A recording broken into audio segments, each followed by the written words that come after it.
of the Presidential Task Force on COVID-19, the Secretary to Government, to please come to the podium to make his remarks. Chairman, sir.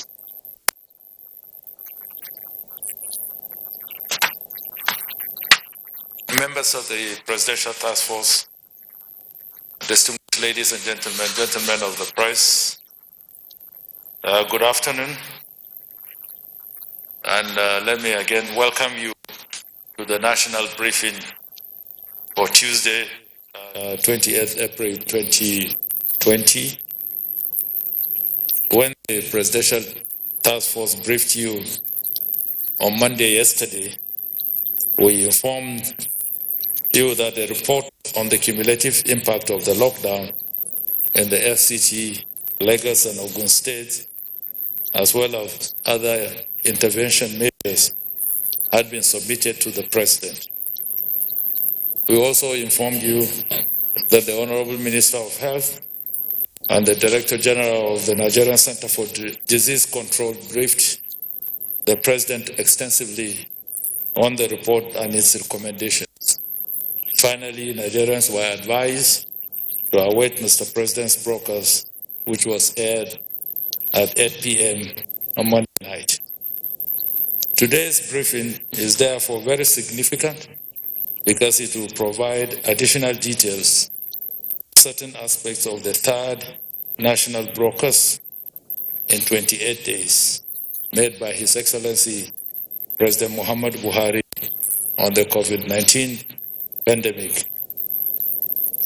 The broadcast was an expression of President's determination to provide leadership while at the same time ensuring that the rights of Nigerians are respected, security provided for all citizens, the poor and the vulnerable are protected, and the minimal discomfort experienced even in the face of a global pandemic that is ravaging the wealth and the health of the world. Notwithstanding the fact that Mr. President's speech is self-explanatory, I wish to underscore the importance attached to some areas in his speech.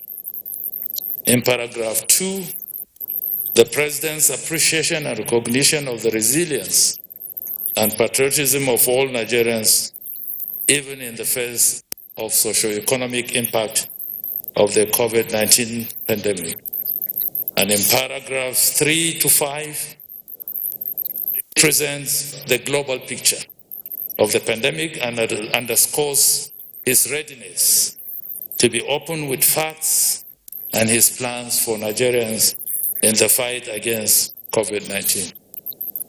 In paragraphs 6 to 14, 16 to 19, he presents the statistics, the progress, and the logistic challenges of COVID-19 in Nigeria over the past 2 months.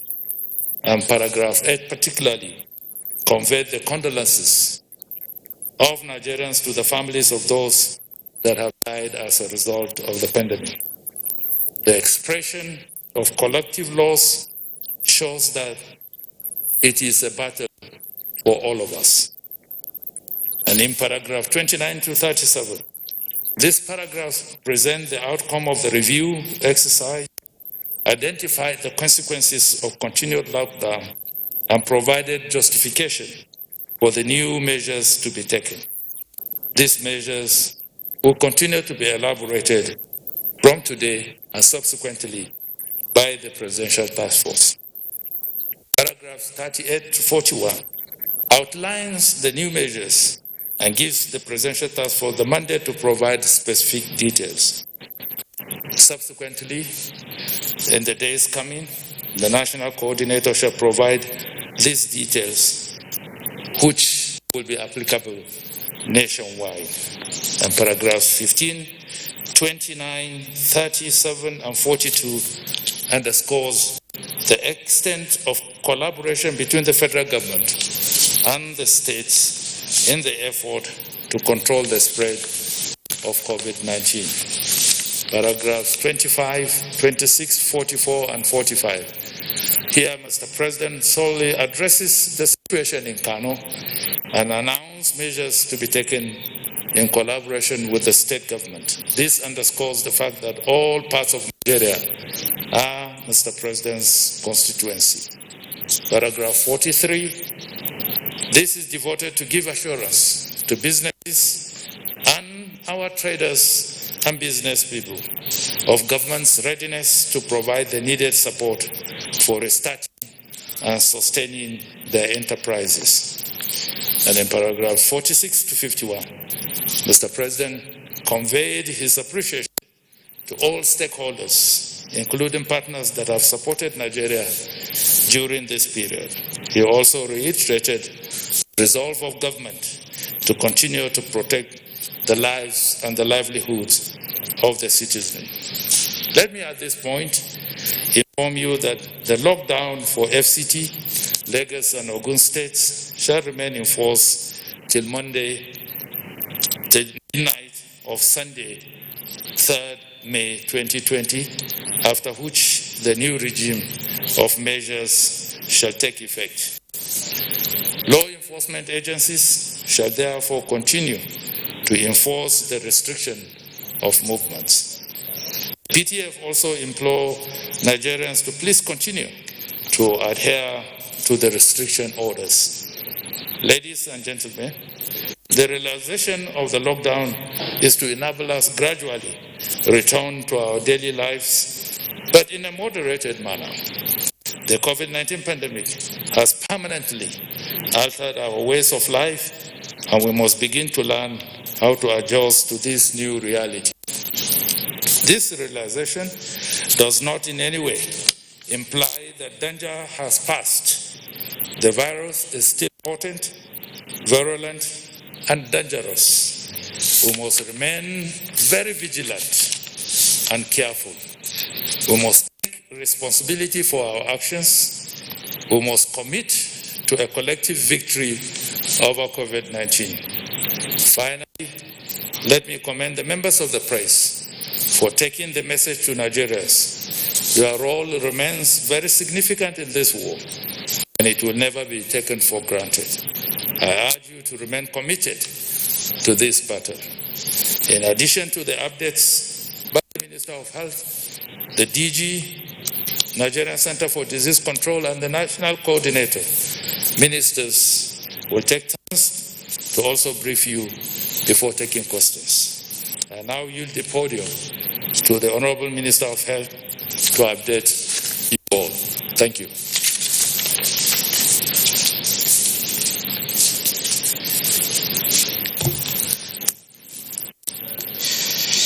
Good afternoon, everybody. The Secretary to the Government of the Federation, Honorable Ministers, Directors General, ladies and gentlemen of the press. As of today, the 28th of April 2020, 1,337 persons have been confirmed to have COVID-19 infection.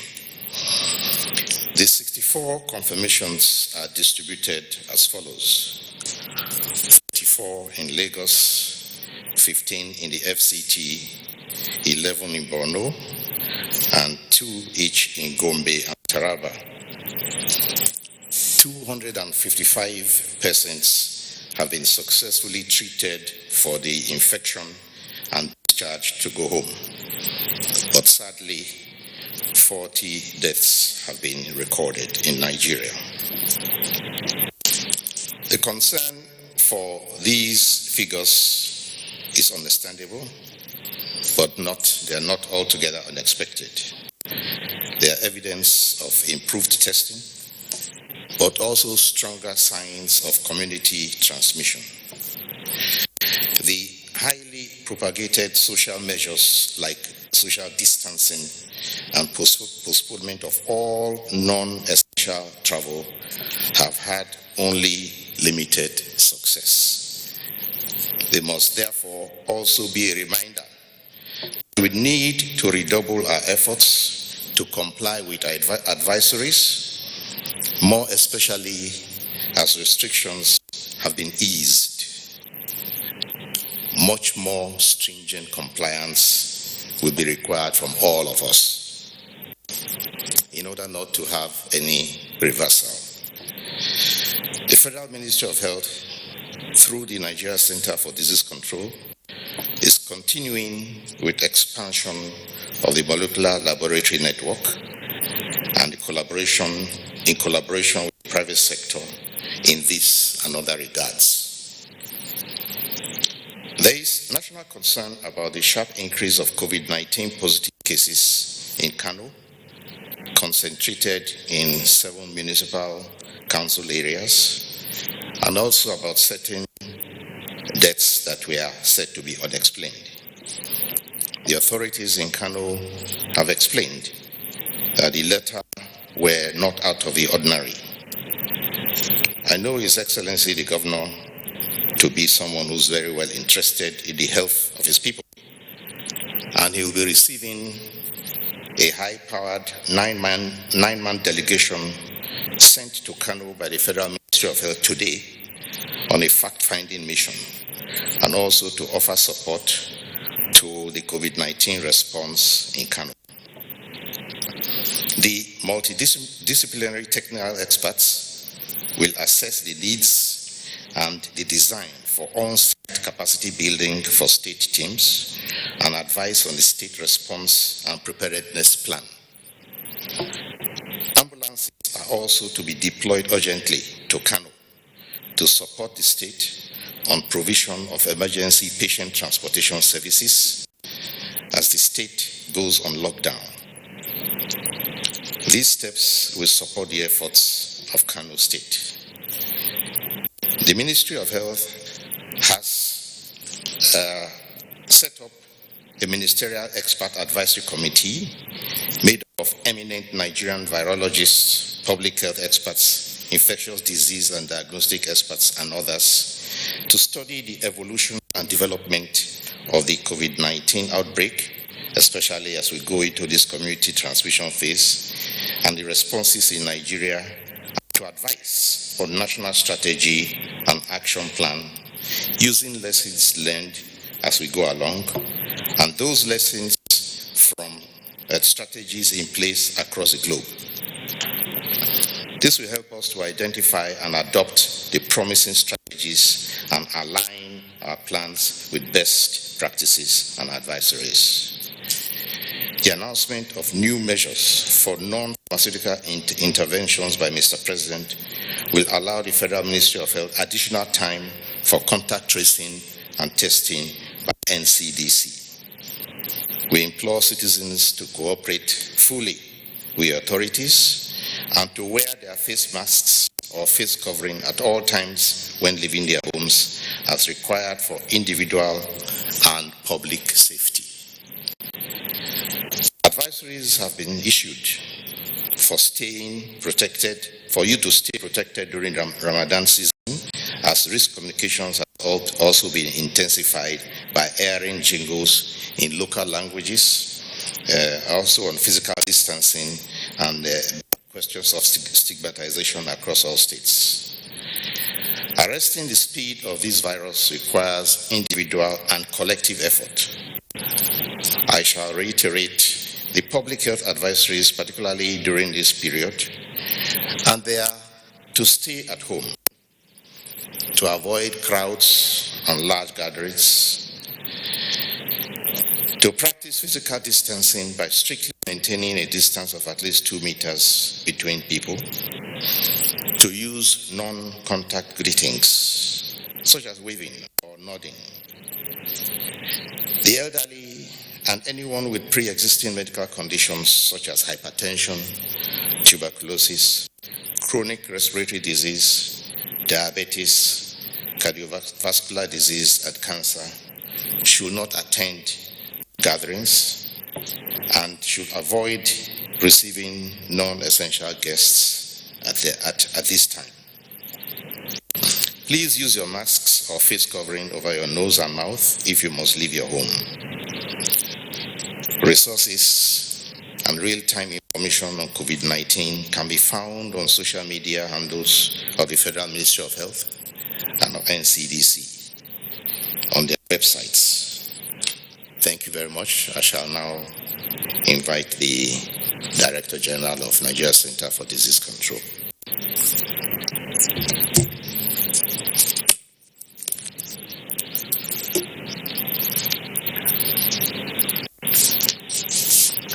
Thank you, Honorable Minister, Chair, members of the Presidential Task Force, ladies, gentlemen of the press.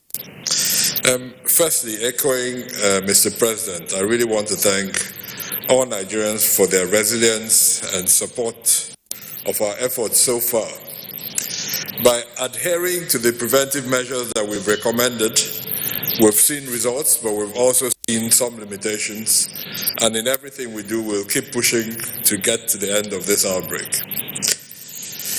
Now, during his address yesterday, Mr. President highlighted the need for an aggressive reinforcement of testing and contact tracing measures.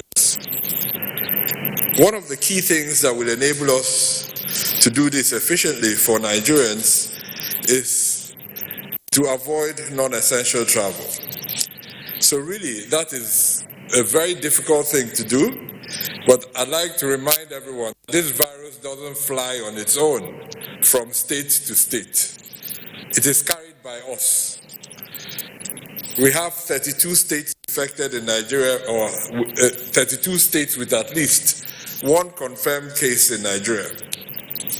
What it means is that someone has traveled from a state with a confirmed case to a state with another. There's no other way that virus could have traveled. So we really need to try very hard to adhere to these measures. I have heard reports of people traveling and considering traveling to other cities and to the rural areas for all sorts of reasons. This is really counterproductive right now as we fight very hard to get on top of this outbreak. Therefore, I'd like to reiterate that we try to limit this or avoid this altogether, unless it's a matter of life and death to travel. We have to take responsibility for this. Government can only do so much. The armed forces, the police on the road can only do so much. We have to try, and I know it's hard, to limit the reasons for travel. Non-essential travel is really a big challenge for us, and this is how this outbreak is spreading. By discouraging interstate travel, which is what the President announced yesterday, our aim is to limit transmission to areas where cases have not been reported. There are 4 states in Nigeria right now where we haven't confirmed a single case. Our goal, and maybe the one small success left for us right now, is to avoid a single case in any of those states. So our goal really is to avoid transmission, to avoid infection, and to keep the states with no case or few cases exactly that way. However, how are we going to do this? We have learned from every country that the only way to do this, and it sounds counterintuitive, is to test more people. The laboratory strategic group that is responding to this outbreak has set itself a target of testing 2 million people in the next 3 months. This is a very ambitious target. We're working very hard with our development partners and all our friends to equip our labs to be able to do this. It's going to cost us a lot of money, but we can't do this without a lot of collaboration from everyone. In countries that have achieved a lot more in terms of testing, like in South Africa that we're always referred to, they have tested a lot more, and not just they have tested more, they have tested more as a proportion of their population. We are lagging behind, but now we have to catch up. So when I refer to this, it's really as an epidemiological indicator of how well the response is doing. In order to test 2 million people in 3 months across the country, we need to test about 50,000 per state plus minus depending on your population size. There's no other way we can do this. We need the cooperation and collaboration of every state government in Nigeria, every Department of Public Health, and we need the collaboration of the people living in these states. The only entry point into control of this outbreak is through testing. Because of the number of asymptomatic infections and mildly symptomatic people, we really can't understand the size of the problem if we do not test. So we're going to try, working with all our partners. We have built on the lab side and expanding capacity. Now we need to build on the supply side so that we see that the samples come in. There's no other way to do this by working collaboratively with our biggest clients for us are the governments, the state governments, and their teams. So over the next few weeks, I'll be engaging aggressively with every state, getting their buy-in, asking them to work with us as we increase capacity to test, but also increase capacity to sending the samples. So I'm really seeking for your collaboration and your support, the support of their excellencies, all the governors of every state in Nigeria, to work with us to see whether we can achieve this target of 2 million tests in Nigeria in the next 3 months. But let me end where I started. Our goal is still to reduce the number of transmissions. We can only reduce the number of transmissions by what we do. By staying at home as much as we possibly can, by reducing travel. We can't reduce it completely. We can't eliminate travel completely because even in Mr. President's speech, he did make certain exceptions. Agricultural products have to move. Certain products that keep our economy working will have to move. So if we limit that movement to these essential services and products, then we have a chance of reducing the impact of this outbreak on our country. Thank you very much.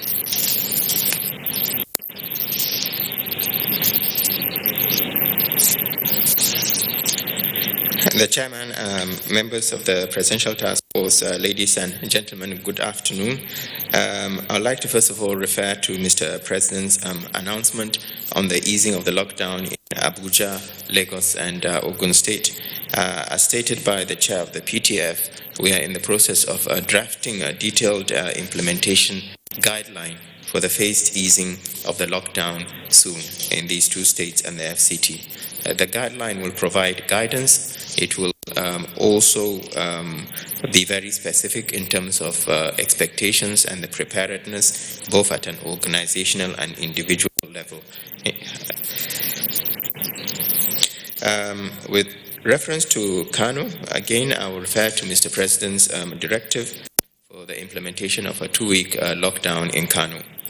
The lockdown in Kano is directed principally at stopping the transmission of a COVID infection, as well as enabling the health system to get on top of the situation.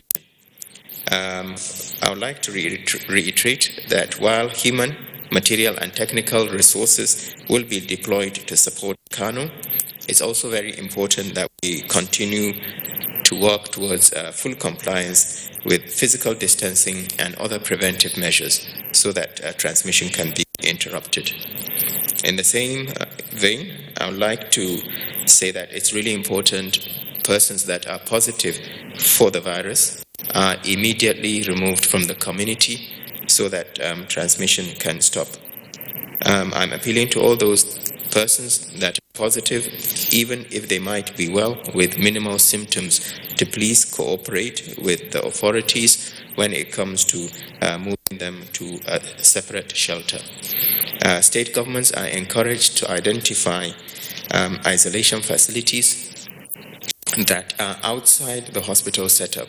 So, for instance, isolation facilities in hotels, etc., where relatively well persons can be isolated in comfort, rather than putting increased demand on our already weak health system. In terms of public awareness, we would like to enjoin Nigerians to please comply with the new protocols that will come in to sufficiently allow for adequate tracing, testing, and isolation of cases as we begin to reopen our economy. The sooner we can contain this spread, the sooner we can all work collectively to driving Nigeria's economy. As directed by Mr. President, again, I'd like to emphasize that all health and hygiene protocols will continue to apply. When it comes to the lockdown in Abuja and the two states of Lagos and Ogun, this will continue unchanged until Monday, the 4th of May, 2020. The PTF will continue to aggressively sensitize the public on communicating the guidelines for the phase easing of the lockdown. And again, I will urge all Nigerians to please comply. Finally, I would like to, on behalf of the PTF, thank the following for their contributions to the COVID response: Nigeria Breweries, Nestle, Boa Group, Church of Nigeria, Anglican Communion, and Toleram Group, who have supported the PTF's emergency response in Nigeria in all forms. We appreciate all your support to prevent the spread of the virus in Nigeria. Thank you.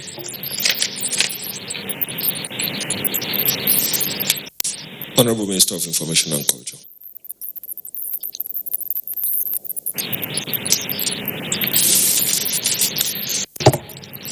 Mr. Chairman, and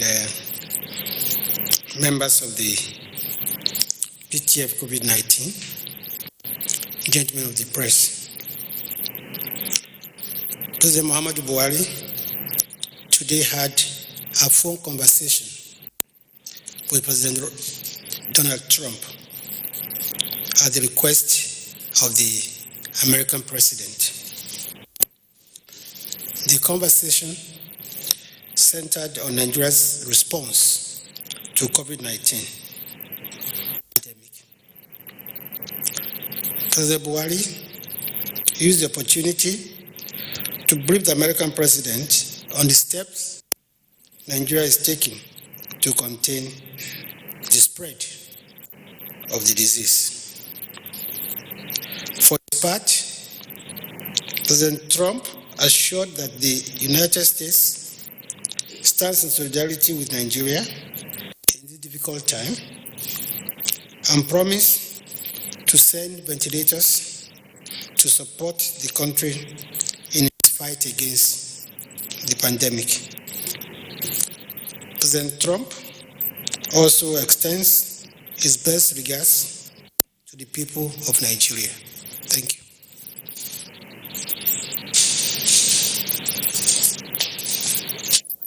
Thank you very much. We have completed the updates. We shall now take the questions. Are we ready? Yes.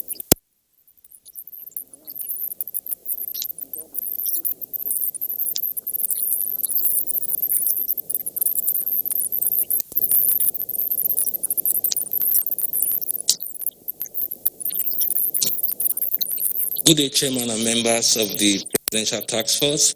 Nigerians at home, I am Itaire Ikben of the NTA. First and foremost, everybody is talking about Senegal's rapid testing capacity and the amazing recovery rate. I've asked this question before and I want to ask again. Is there anything Nigeria can learn from Senegal in its response to the COVID-19 pandemic in order to facilitate and enhance our own response? And again, I want to ask, what does it cost the Nigerian government to conduct, in Naira, to conduct a single test for COVID-19? The Minister of Health several days back told us of plans to build isolation centers at border communities, as in states that share border with our neighbors. What's the update on these isolation centers? And is there any plan for mass testing to be carried out in the border communities?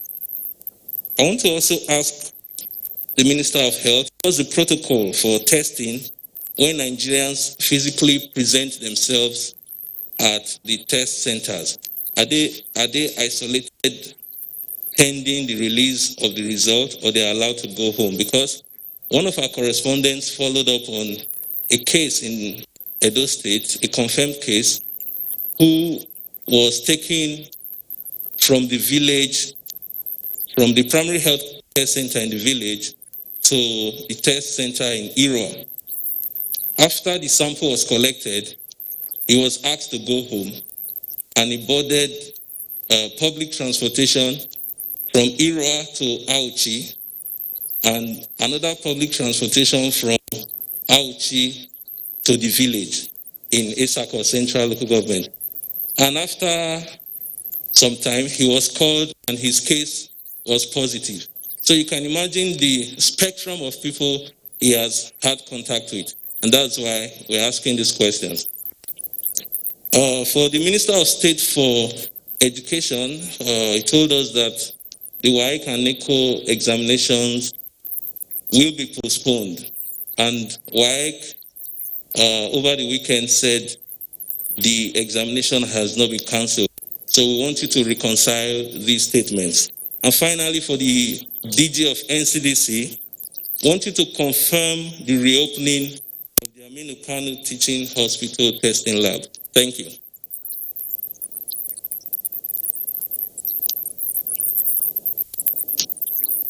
Good afternoon all.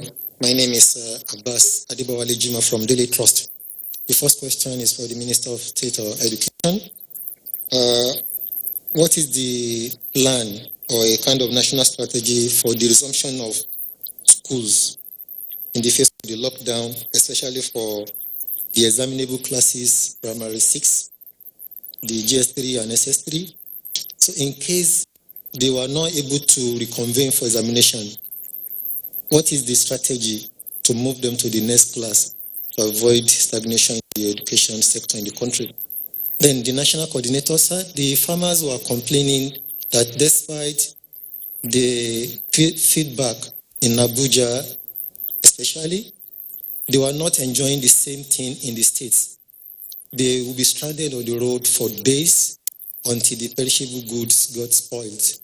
So what is going to be the fate of the meeting you mentioned the committee had with the state on collaboration to ease the lockdown for the essential workers, especially for the farmers? Then for the chairman, sir, by May 2nd, the lockdown will be reviewed in the FCT Lagos and Ogun State. What is the synergy between the federal government and the state that have announced more weeks of total lockdown in their state, vis-a-vis the relaxation in the 3 affected mentioned by the president? Thank you, sir. Good afternoon, sir. Honorable Minister, SGF, and my colleagues. My name is Femi Akonde. I'm a reporter with TVC News. As a lot of people have commended Nigeria's response plan in flattening the curve of transmission. But again, some other people are saying that one area that appears to be a setback is the kind of security architecture we have around isolation centers, because we've had incidents of patients escaping from isolation center. Most recent was the one that happened in Borno State. We've also had cases like that in Osun State. What kind of security architecture do we have in place to ensure that these areas are secured and patients in there don't find their way out until they are properly cleared by authorities? And secondly, sir, the DG NCDC, you said yesterday that you're not satisfied with some of those states, with the sample collected by some of the states where there are no confirmed cases of coronavirus yet. And some people are saying that this could mean that we could have more numbers of infected or more numbers of positive persons in the country who are not just or who are not yet to be captured by your own statistics of confirmed cases. How bad is the situation if these states don't step up to the plate? Thank you, sirs. Good afternoon, sirs. My name is Friday Okerebe. I'm a reporter with Channels TV. I'd like to direct my questions to the Minister of Health and also the DG NCDC. The first one, I will direct it to the DG NCDC. It has to do with sample collections. You told us yesterday that essentially the responsibility to collect samples, actually the responsibility of the states. And you actually were not too happy with the number of samples that are coming from some states. Yesterday you made reference to a particular state, without mentioning the name anyway, that only 10 samples were tested for a period of time. Now my question is this. Do you have any strategy to assist them to collect more samples so that your target of 2 million people in the next 2-3 months will be met? Because if they continue to turn in samples of 10 or a little above 10 for this period of time, you're definitely not going to reach that target that you set. Do you have any strategy to assist them to collect more samples? Then the second has to do with, I think I need to seek this clarification from you. Yesterday you used, I'm sure it's a medical jargon, you said verbal autopsy. That was one of the things that you're doing in Kano State. What does it actually mean? And how would that actually unravel the mystery, so to say, that is behind the death in Kano State? What is verbal autopsy? And how will it help to find the reason for the death that are recorded in Kano State? I'd like the Minister of Health to respond to this one. Last week you told us that at the expiration of the 14 days quarantine for the medical team from China, they will be tested. What is the result of the test that you conducted? And what is the next stage? Where are they now? Are they in the field? Are they helping us now? Or they are still in their homes? Thank you.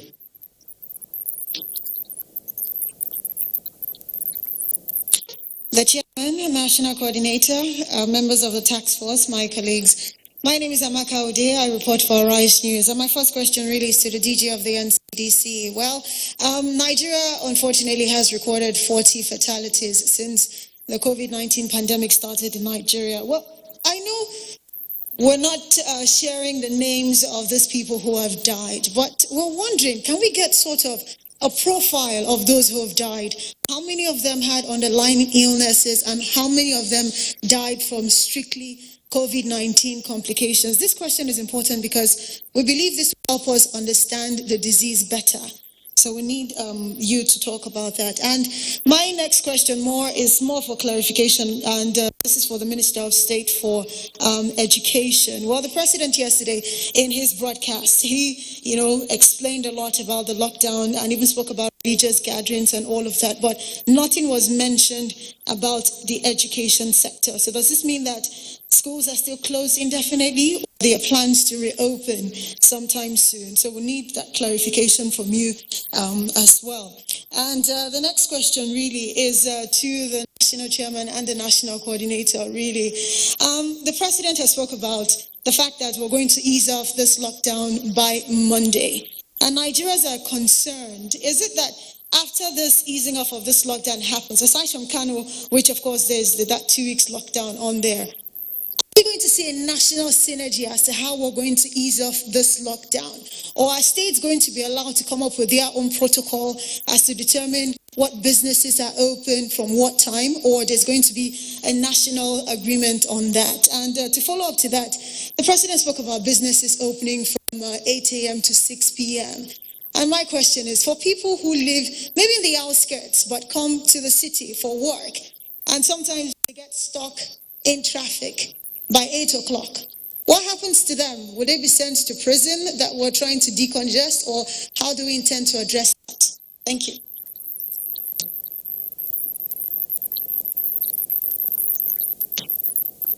Good afternoon, sirs. My name is Juliana Taiwo Baloyen. I write for the Sun newspapers. A lady said her friend suspects she's COVID-19. She's down with COVID-19 because of the symptoms she's exhibiting. And she's been trying to get the NCDC to come take her sample. Up till now, she has not gotten a response. So her question is, at what point is one qualified to be tested by the NCDC? My next question is for the Minister of Health. Minister of State for Health, yesterday you spoke about the group life insurance. Someone wants to know, for people in category 3, whose appointment will be automatically extended as the FG reviews its policy with insurers to accommodate this group of retirees since they are still active. For people in Group 2 who opted frontline health workers, how many are they now? And are you expecting up to 5,000 in the next 1 year, which the cover donated by insurance industry will last? And it said, is 3 million compensation reasonable for a retiree, a retired medical consultant, or a young corporate doctor who died in the front line? Shouldn't this necessitate a review of the number of workers down to increase the benefit? Thank you.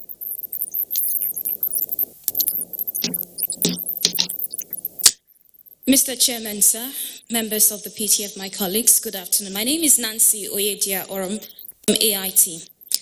I want to bring to the knowledge of this PTF one of the cases in Benue State, the index case actually. This woman wrote to us and said her name is Susan Idoko Okpe, and that she came into Nigeria on the 22nd of March.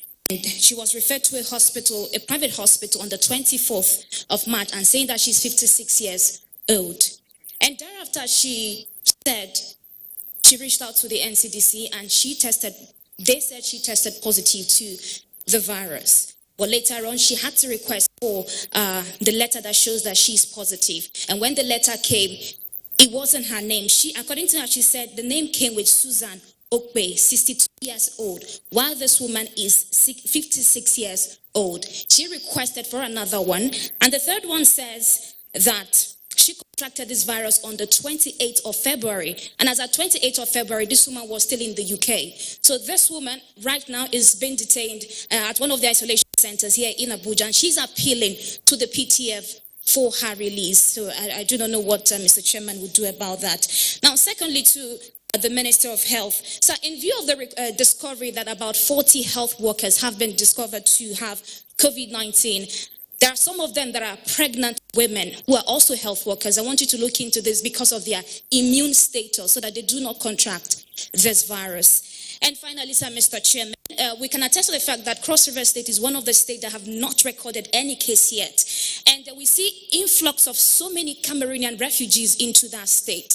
And we can attest to the fact that that state has a close boundary with Cameroon that have recorded about 1,600 cases. So I've heard the governor say so many times that he has written to the federal government, the NCDC, and also to this PTA, but nothing has been done about it. So I want you to react to that. And finally, to the Minister of Foreign Affairs, when exactly is the evacuation going to commence? Thank you. Good afternoon, Mr. Chairman. Good afternoon, ministers, my colleagues. My name is Emmanuel Kutara. I report for Radio Nigeria. My first question goes to the SGF and the national coordinator. Yesterday, the president, in his speech, he said there will be a gradual easing out of the lockdown from 4th of May. I want to seek clarification. From that 4th of May, or from the 5th, are workers, especially civil servants, supposed to resume fully back to their work? Then secondly, my second question, the Minister of Health and the NCDC, DG, how safe is it to leave this lockdown with these increasing cases? I'm seeking clarification on that. Thank you.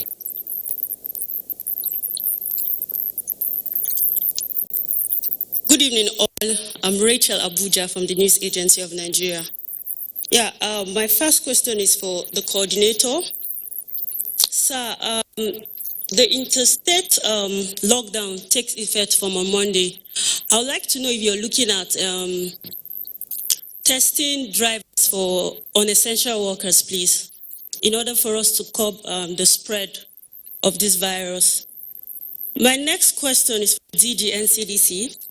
Sir, I would like to know what is the biosafety requirement for COVID-19 testing for facilities and the properties it's called in times of pandemic like this. And also, this question is on the back against the backdrop of private health care professionals that want to come in, because you just made mention of South Africa, and this was one of the strategies they used So my last question is for the Minister of Health. Sir, you made mention of you have a committee on experts. I would like to know who are the persons in this committee and their professions. Thank you very much.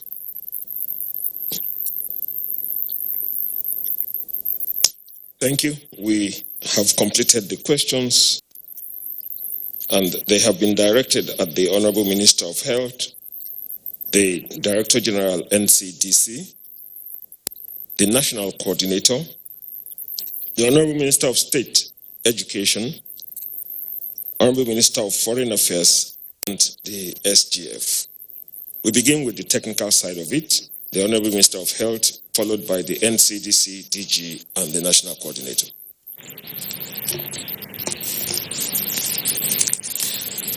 Thank you for the questions.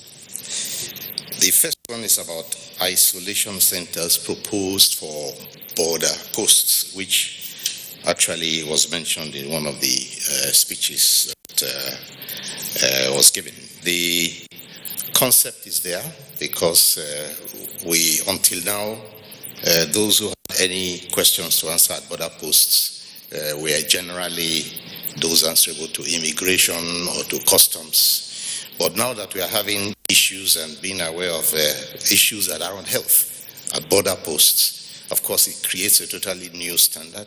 It has been said often that the emergence of COVID-19 will always bring in new things.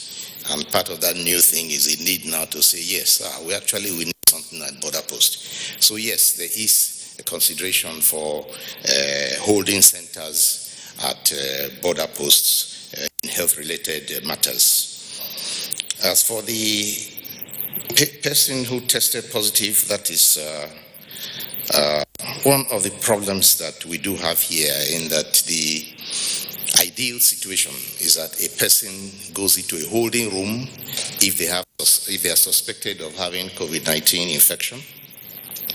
A test is done, and when the result comes out, if they are positive, they are immediately taken from the holding room, or we also call it isolation 1, into an actual isolation center.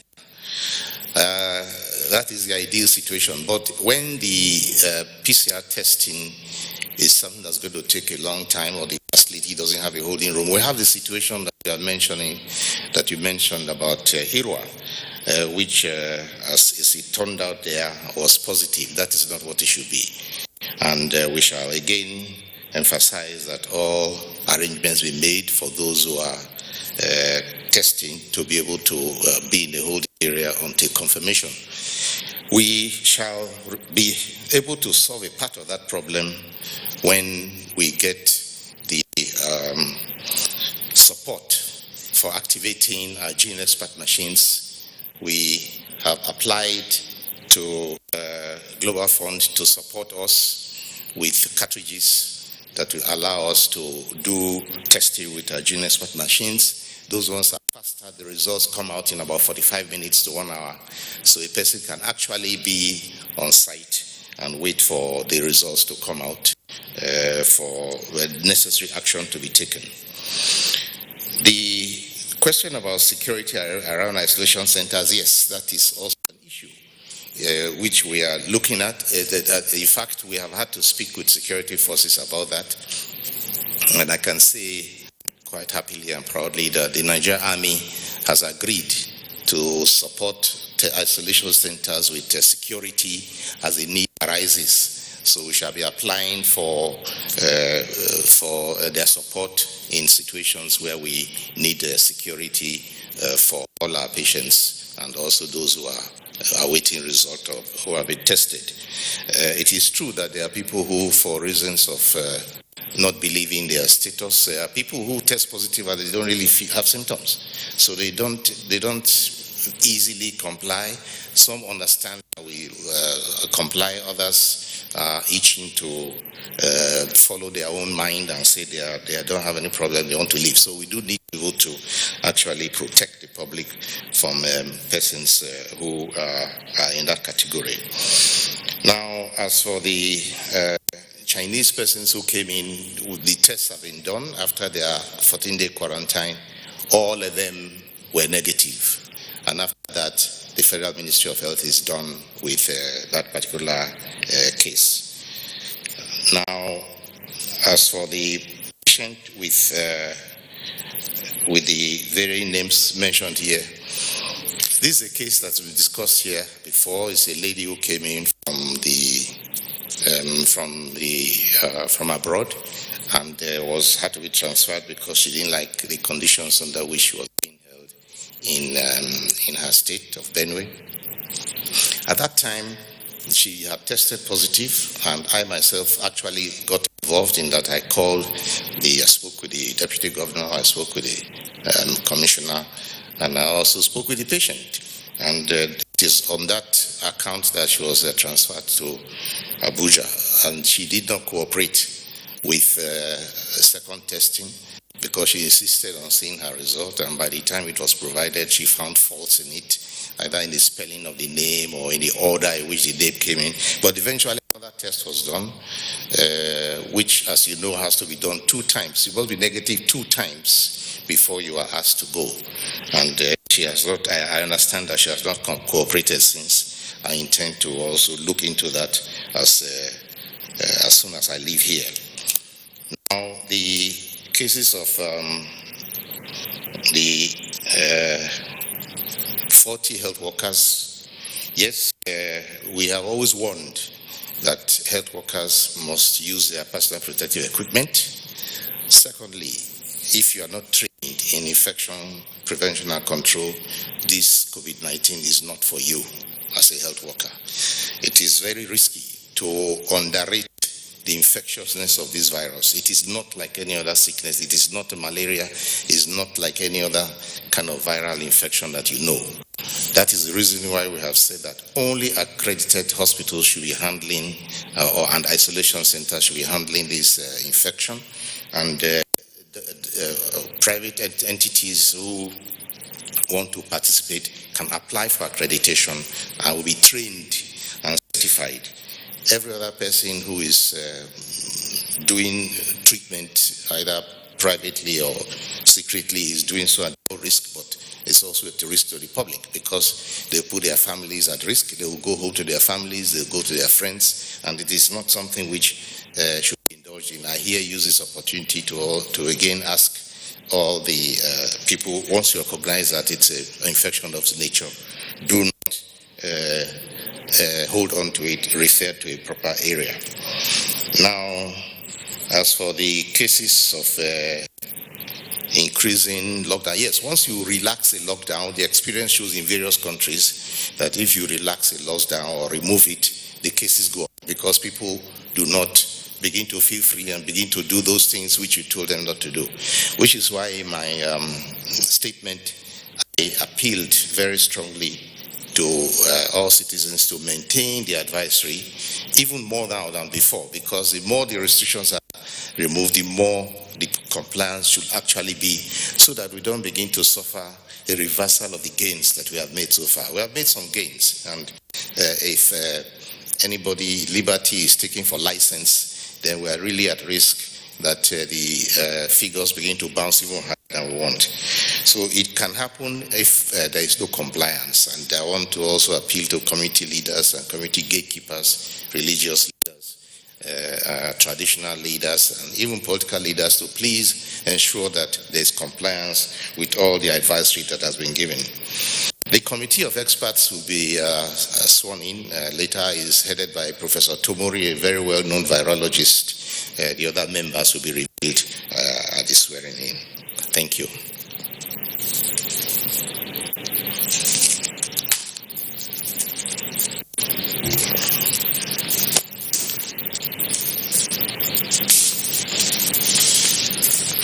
So thank you. Very good questions. The question on Senegal. I think those that attend our briefings regularly before COVID-19 will remember when we used to talk about sending samples to the Institut Pasteur in Dakar. So there's a long-standing WHO reference laboratory in Dakar where the testing, that has been a reference lab for a long time. So So what is going on? There's a new test in development that will become available sometime in June or July. I actually spoke to my colleague Amadou Sal, who leads that center in Dakar this morning.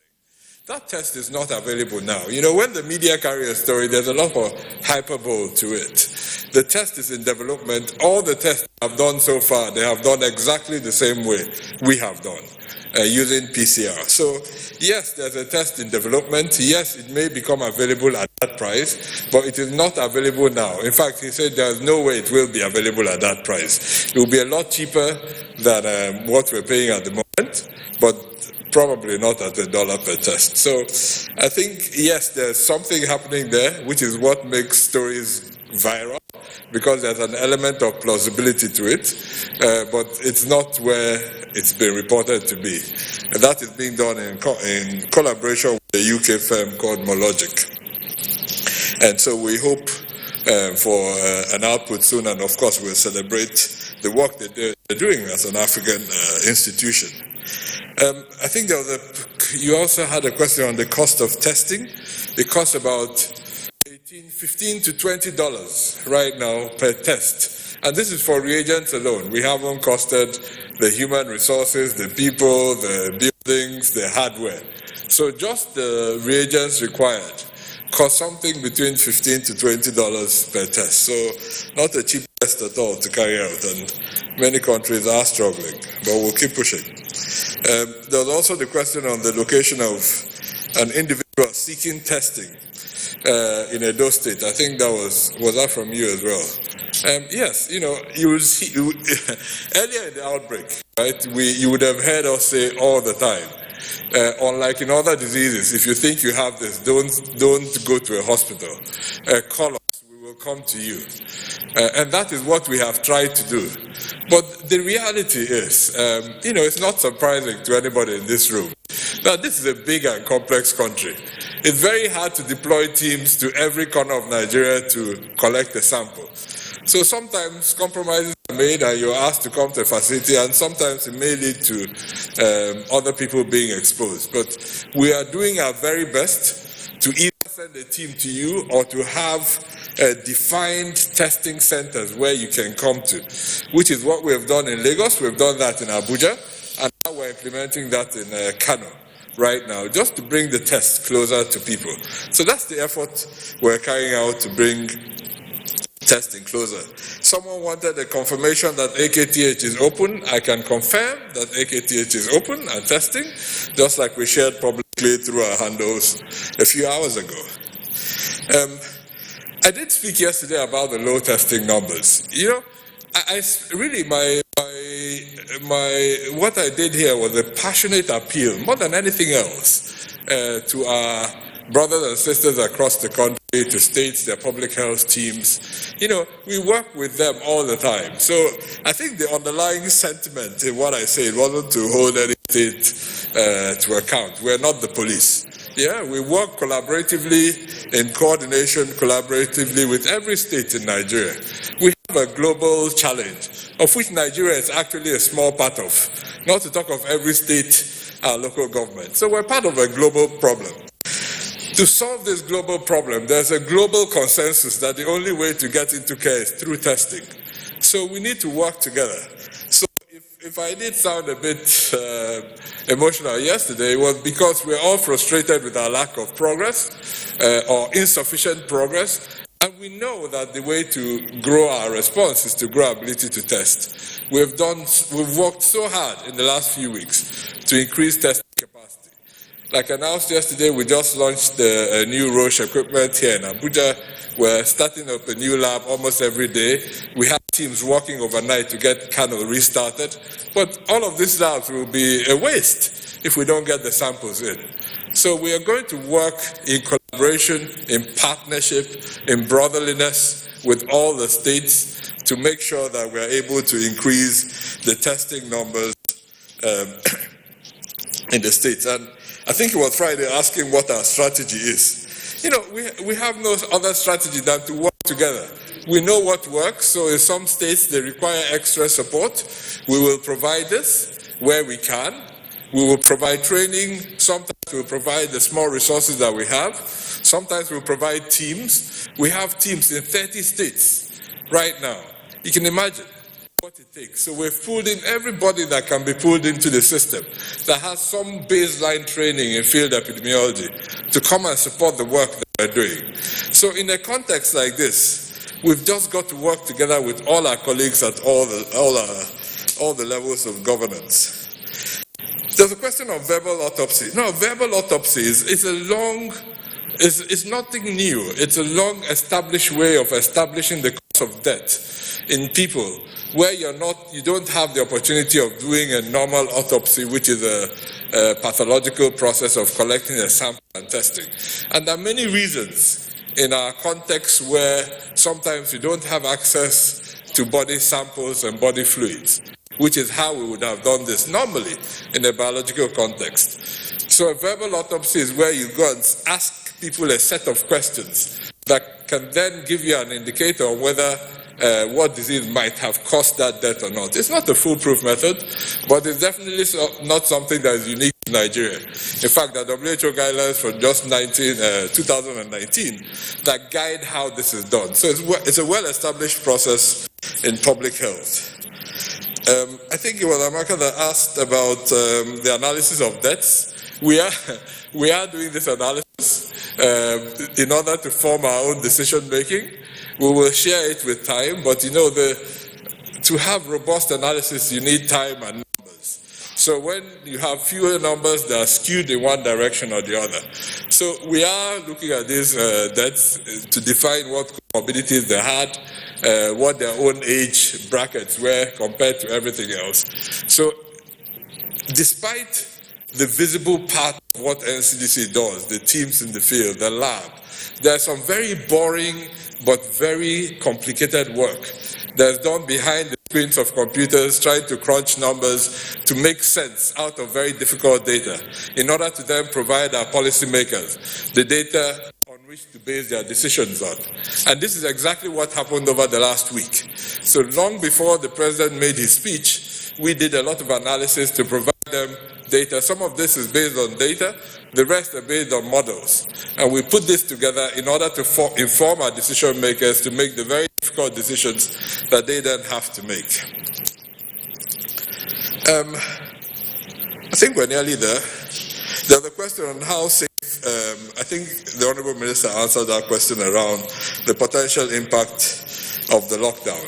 And I think finally, I think it was Rachel that asked the question on the biosafety level required for testing. So we use a biosafety level 2 cabinet for testing, and we have now started issuing guidelines and guidance on how private sector labs can come into the CC.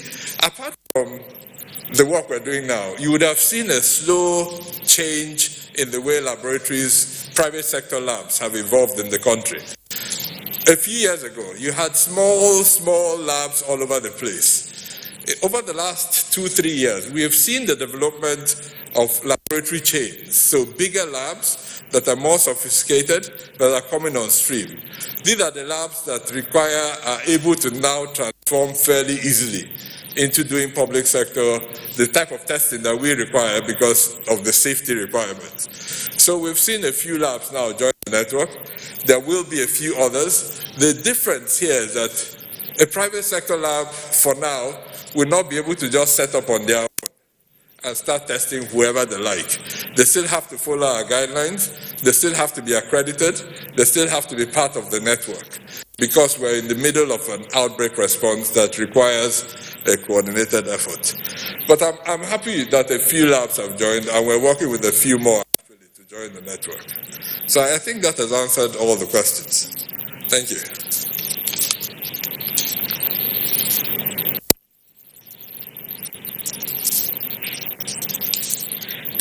So the first question had to do with the free movement of farmers. Just wanted to say the Economic Management Committee headed by the Vice President on COVID has discussed the issue of the agric community and the importance of ensuring that the country has food security. We have also discussed the issue of agricultural products and including animal products and the importance of allowing free movement of these items as well as people.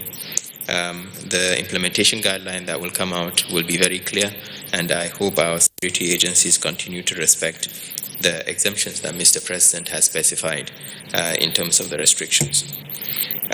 Secondly, the other question had to do with the need for national synergy when it comes to easing the lockdown. So we're actually working closely with the Nigeria Governors Forum. We'll be sharing a draft of the implementation guideline with the forum to make sure that state governors are aware of what we are proposing so that we have synergy.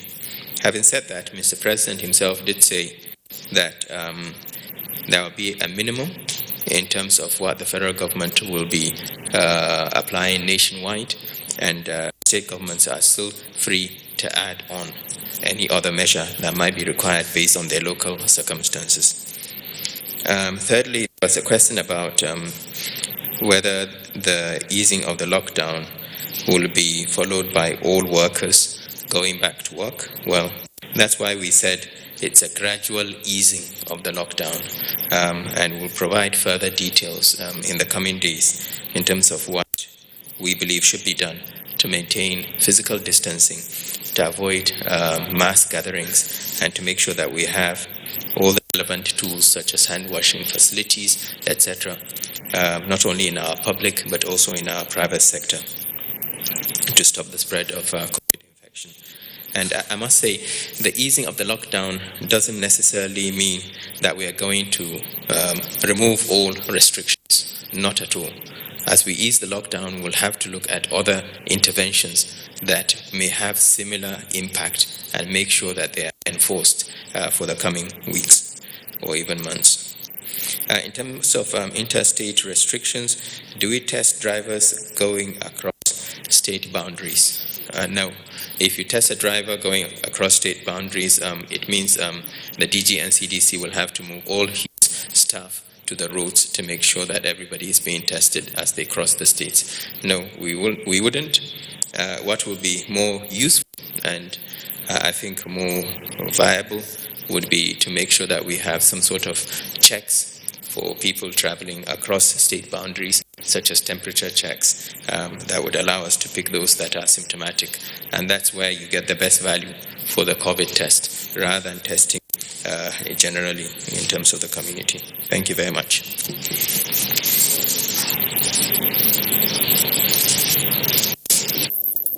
Thank you. That closes the technical part of it. We will now take the Honorable Minister of State for Education, followed by the Honorable Minister of Foreign Affairs.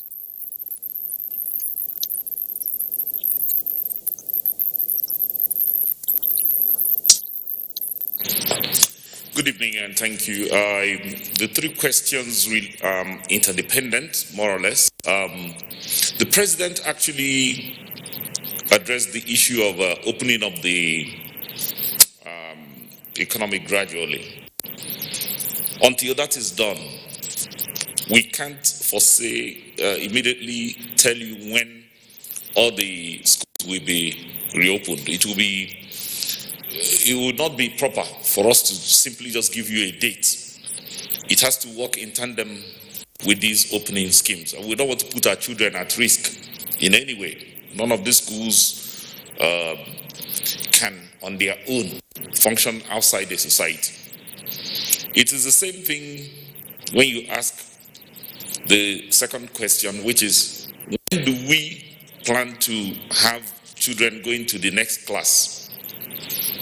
Those exams will happen when we are satisfied that the children have gotten the syllable, they've learned what is enough for them to move.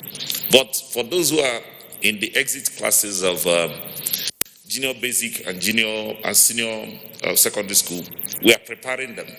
We're going to continue to prepare them to ensure that they are equipped for the external exams, which then dovetails into the first question, which is, did WAEC postpone or cancel? It has not cancelled. And that's exactly what I told you. I told you it's been postponed indefinitely. This indefinite nature is so that we can get a definite date. When we get a definite date, it no longer becomes indefinite. But it has not been cancelled. Students will still have to go and take that exam, but at a definite date when we are sure that we've cascaded everybody to that point. Thank you very much.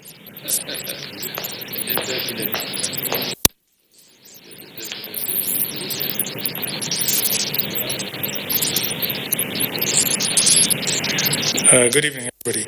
The question, of course, the million-dollar question of when the evacuees, our nationals who are outside the country, will be able to start coming home.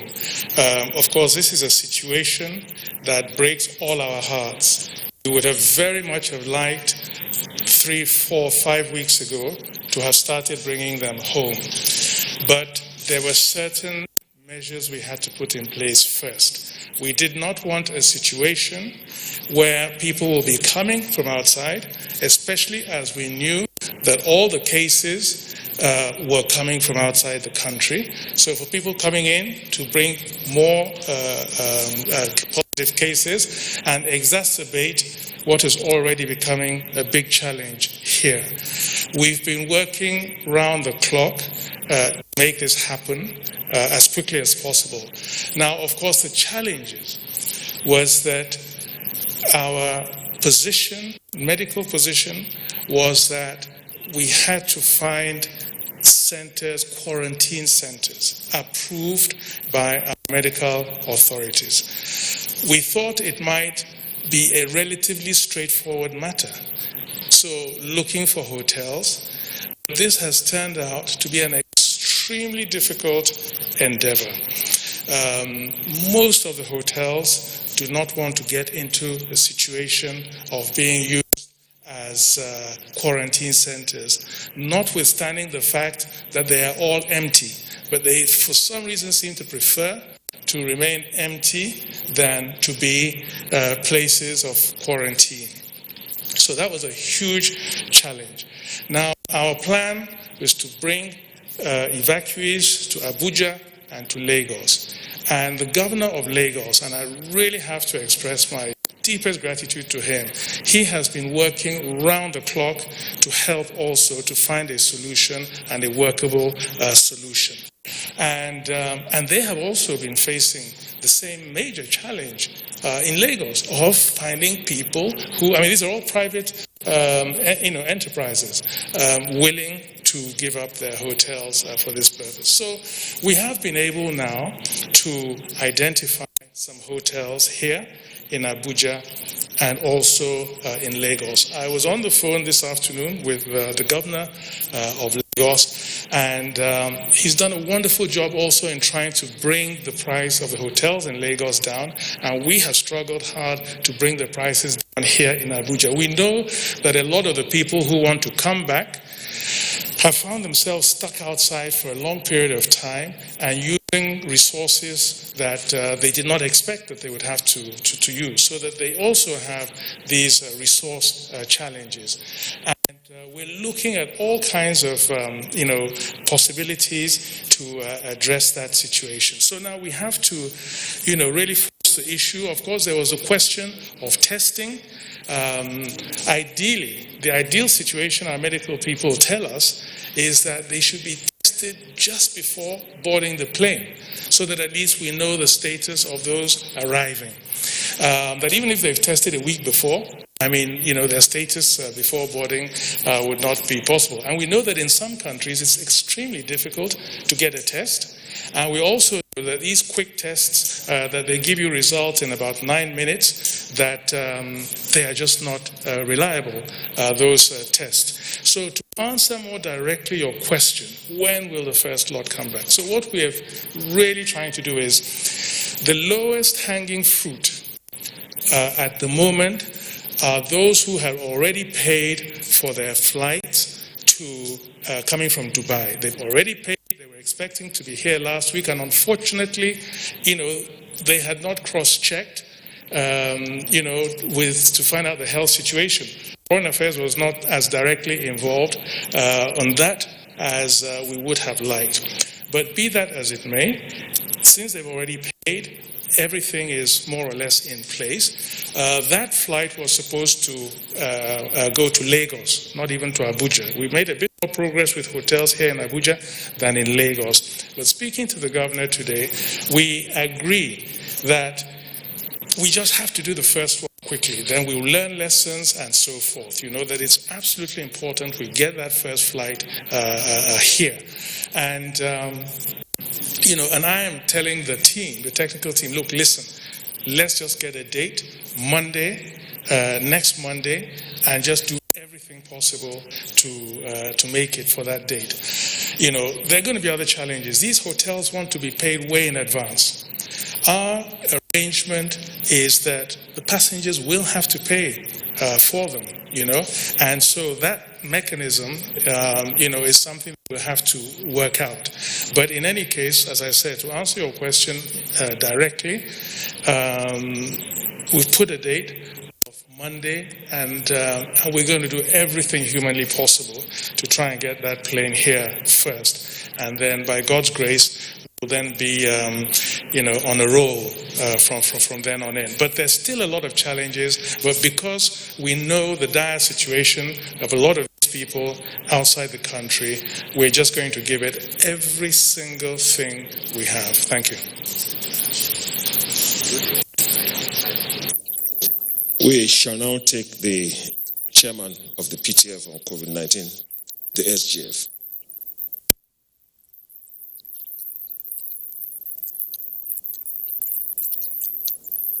We are ready for you, Chairman. Sorry, I was conferring. But I think most of the questions have been taken up. I just love what COVID-19 has done to the world and all of us. It has returned the sense of community and bonding and the flow of the milk of compassion out of each and every one of us. And typical of Nigerians, I can see also our ingenuity and creativity is being displayed here. I can see some COVID-19 face masks, SON, NTA, NLC. That's the beauty of being a Nigerian, you know. We can't substitute it for any other place. Our country is beautiful, our people are beautiful, they have an upbeat spirit, and that is the spirit that can pull us through and would overcome whatever COVID-19 places in our ways. So let's be upbeat in our spirit. We will get out of it. I'm very, very sure about that. But the Senegal experience, I know that has adequately been answered by the DG. And I want to assure you that whatever is happening in the world, we are mindful of it. And we are keeping tab. I was reading up the experiences in Madagascar of why everybody is drinking some solutions that have been prepared. This morning I was sharing with my wife and I told her that probably I would request Mr. President to allow us imported a plain load for a trial. Because we are all navigating uncharted course. Nobody has ever been on this road. So every attempt to find solution that will bring succor to our people, be rest assured that this task force is very responsible and we will do everything to ensure that we get what would benefit our people, what would help them in the processes that we find ourselves today. Relaxing of the lockdown. Dr. Sani has spoken quite elaborate about that. Mr. President was very, very categorical about the fact that it's a difficult decision that we had to take. We considered all options. I've said it time without number, that COVID-19 is not only ravaging our health, but our wealth. So whatever processes are put in place going forward will be a balance of our wealth and our health.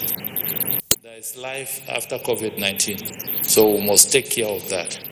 And that informed the decision to begin the processes of the relaxation of the lockdown in first the 3 states. But you know that all the states in the Federation have at one time or the other put some form of restrictions. And we are working quite in synergy with them. The synergy between the states and the federal institutions have never been better than this time. Truly, we have worked closely, and that was acknowledged in paragraph 37, 41, and 42 of Mr. President's speech, where he openly accepted the fact that the product of these new restrictions that are going to be put in place post May 4 is a product of a collaborative effort and discussions between the federal government, committees that were set up by the federal government, and the Nigerian Governors Forum. That was made very, very clear. And he went further to say, these are guidelines that will be of national application, but the states, taking into consideration their peculiar circumstances, can introduce further actions and guidelines that will help them in dealing with COVID-19. We acknowledge the fact that we are a federal republic, so the subnationals have got some elements of discretion to introduce or to reduce, but it must align with the national response, which is very, very important. Cross River, I think this question was asked by the AIT reporter, the issue of the borders. Let me take this opportunity to express words of comfort to my very good friend, the chairman of AIT. He's been a friend of 37 years. He lived with us in Yola. When he served, a person from Edo State served as the chief of staff to the then governor of Gongola State, Alhaji Bamanga Tuku, in 1983. When he became governor, Raymond Dokwesi was his chief of staff. That's the kind of Nigeria we want to build. Wherever you come from, irrespective of your creed or tribe, you should find a place, a home, anywhere in Nigeria. So I use this medium to express my sympathies with, not sympathies, my words of comfort over his confirmation that is COVID-19 positive, and wish him a very, very quick recovery so that he can join us in this enterprise of building our country. Is his son? Oh, okay. Okay, it's Junior. Oh, sorry. Sorry for that. I thought it was him when I was reading the news. I didn't quite understand. That's his son. Okay, sorry for that mistaken identity. But his son is my son because he's my very good friend for 37 years.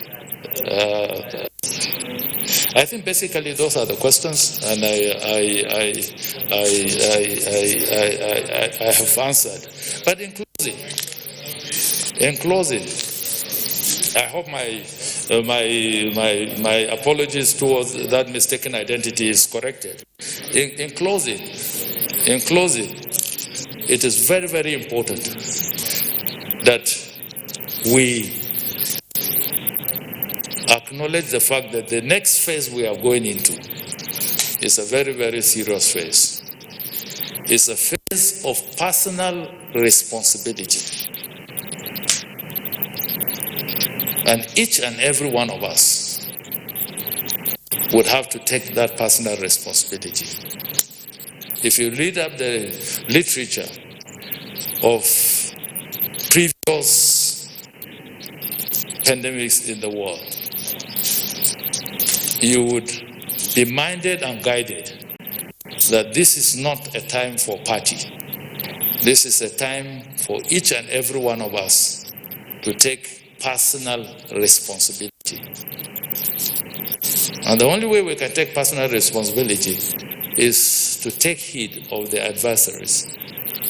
Medical advisories of keeping social distancing, of personal hygiene, of wearing masks, of avoiding unnecessary travels and unnecessary visitations.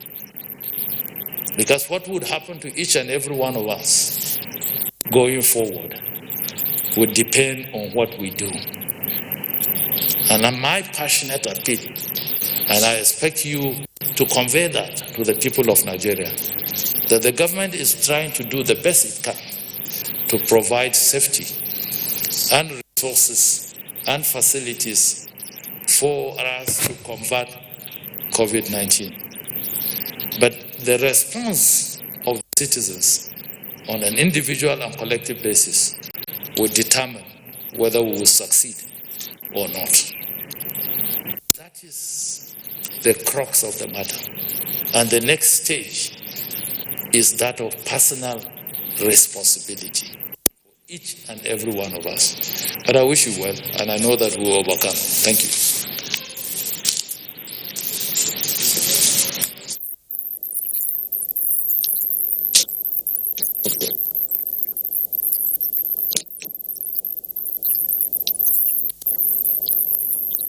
With the permission of the chairman, I will invite the Minister of Health to please take the question on pregnant health workers. Thank you. With regard to pregnant health workers, it's a question of the risk everyone faces. In the first place, they should not at all be handling this kind of activity in any treatment center which is known to handle COVID-19 infection. And for those who are working in such isolation centers, it's a good thing for them to take leave. It has been reported that a COVID positive lady was delivered of a baby recently, which is for which we congratulate her, but it is not very ideal to face that risk. And in view of the situation around the country and the ease of transmission, it is perhaps wise that every pregnant lady should decide for themselves to go on leave until they are able to come back to work.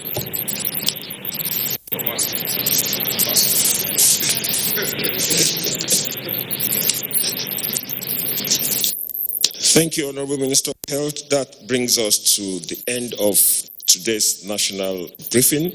Just a quick piece of information. There is a number, if you're watching us from home, there's a number scrolling at the bottom of your television set, 07053536666.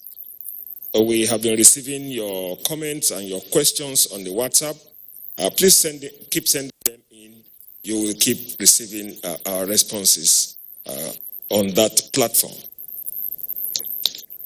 Today, the message that is out there is that the relaxation of the restrictions does not in any way imply that the danger has passed. The virus is still potent, it is virulent, and very dangerous. We must remain very vigilant and careful. We must take responsibility, and we must double our efforts to comply with all the advisories. God bless Nigeria. We shall see you tomorrow by His grace. Thank you very much.